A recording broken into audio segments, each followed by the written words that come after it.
I've always believed that the most accurate representation of masculinity in the arts, whether it's film or literature, has always best been portrayed by criminals. And if you look at movies like The Godfather, I think that there's one particular character in that movie who perfectly exemplifies the masculine archetype, and it's Peter Clemenza. Because if you've seen the movie, you know that Clemenza is a capo regime, which is not exactly a boss, but it's a very high-ranking associate in the mafia.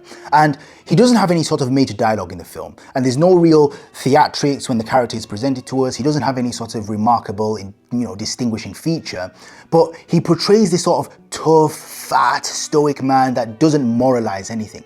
He follows orders, he doesn't debate them, he gives orders, he doesn't explain them or internalize them. And Clemenza is sort of portrayed as this mafia character that does the dirty work and just moves on. There's no emotional investment in the things that he has to do. He sort of does it just like a shopping list. And personally, not only does the character sort of show us the machinery of the world that Clemenza operates in, but also exemplifies this classic stoic masculine archetype.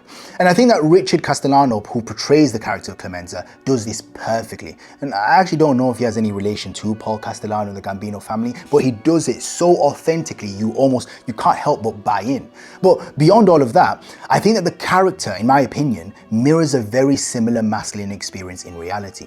Because there are a lot of men who sort of go about their day-to-day lives doing things which are a bit dull, mundane, unspectacular, and maybe in some instances quite uncomfortable.